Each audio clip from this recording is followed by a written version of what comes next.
Hello，大家好，欢迎来到我的读书频道。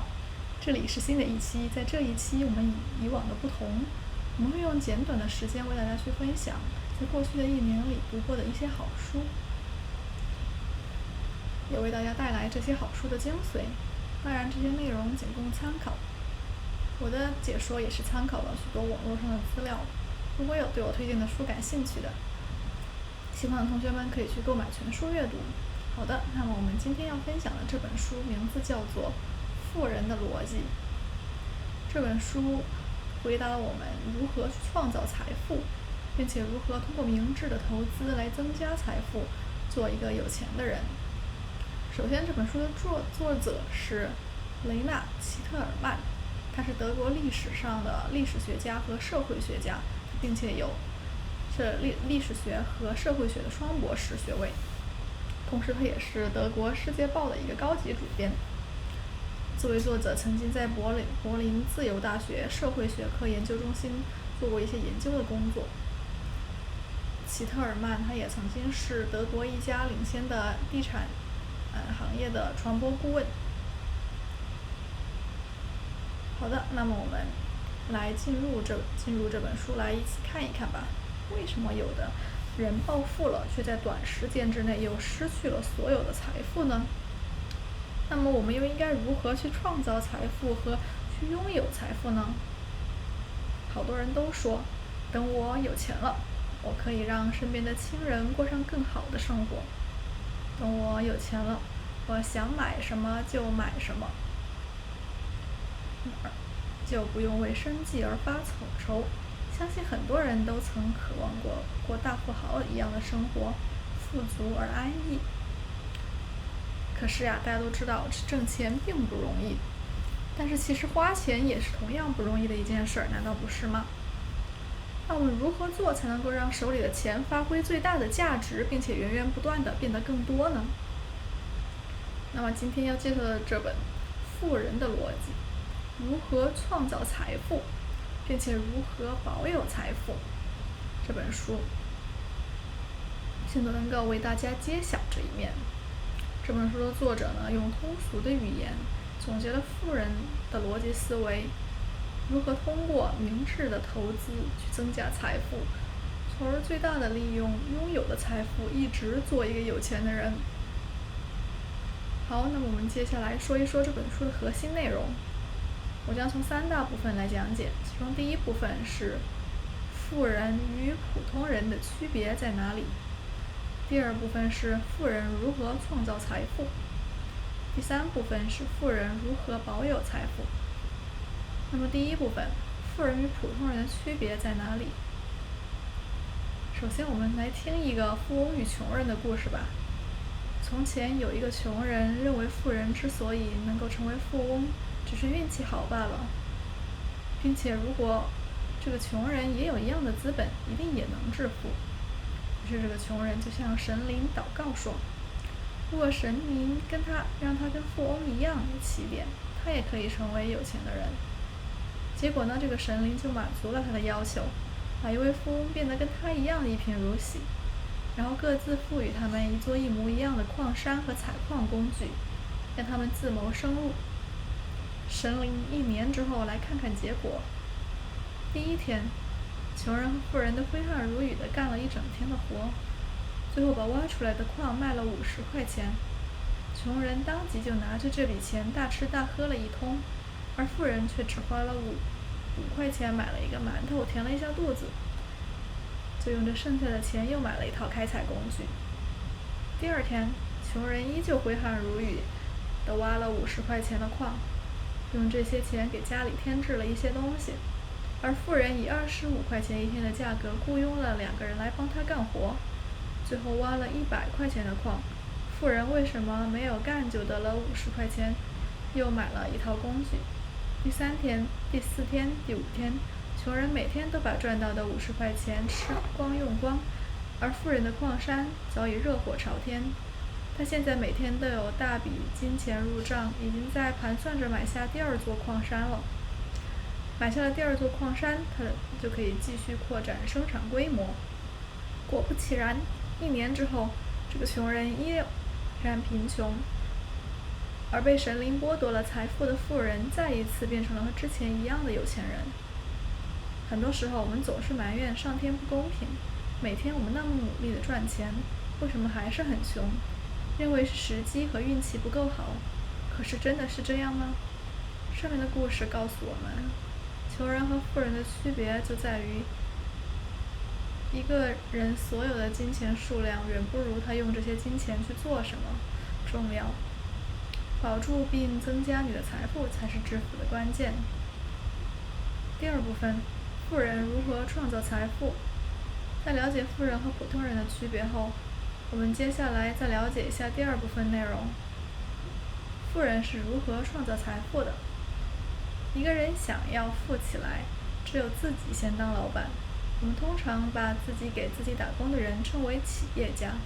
一般而言，企业家创造财富的可能性远远大于企业的高管，因为企业家需要对整个企业负责，同时承担的财务失败风险也要远远大于雇员。一个企业家要想创业成功，首先需要具备4个条件，它们分别是推销能力、诚实守信、勤俭节约和储蓄财富。首先，推销能力是创造财富的关键，因为只有高超的推销能力，才可以在别人的心目中留下深刻的印象。愿意了解企业的产品，在销售上起了事半功倍的效果。举一个例子吧，房地产大亨唐纳德·鲁特普与作家罗伯特·清崎分析了为何有些企业家成功，另一些却失败了。他们得出一个结论：一名企业家所要具备的头等技能就是推销能力。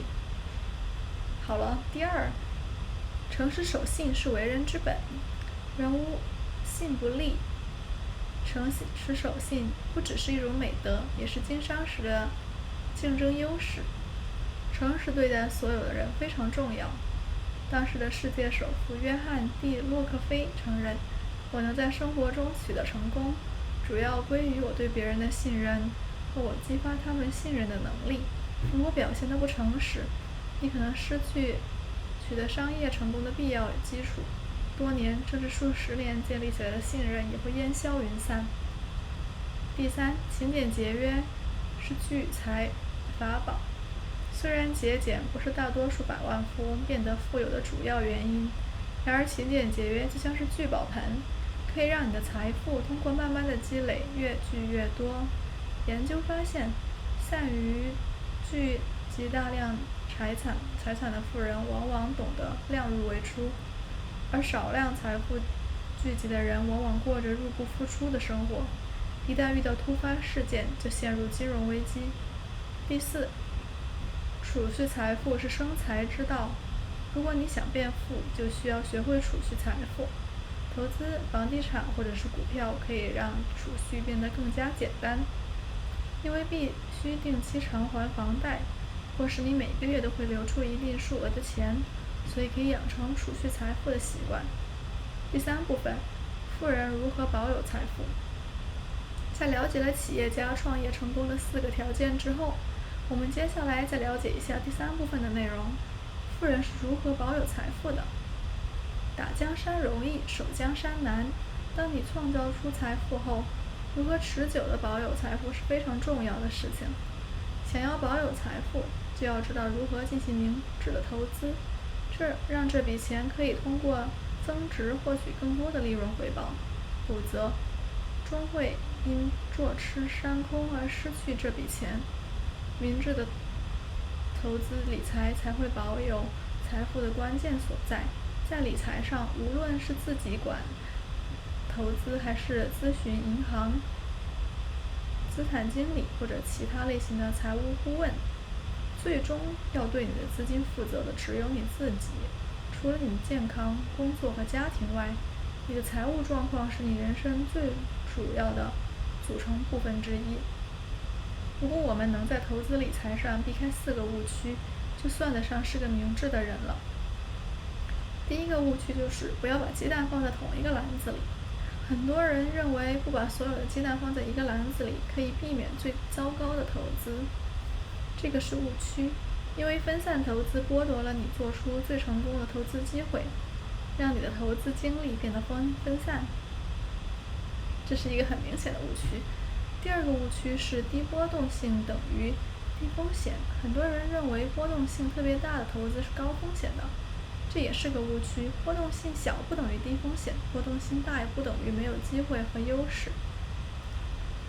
如果股价不波动厉害，投资者就不能以最低的价格买入，以高价格抛出。第三个误区是本土偏好，受本国本土影响，认为自己的东西最好。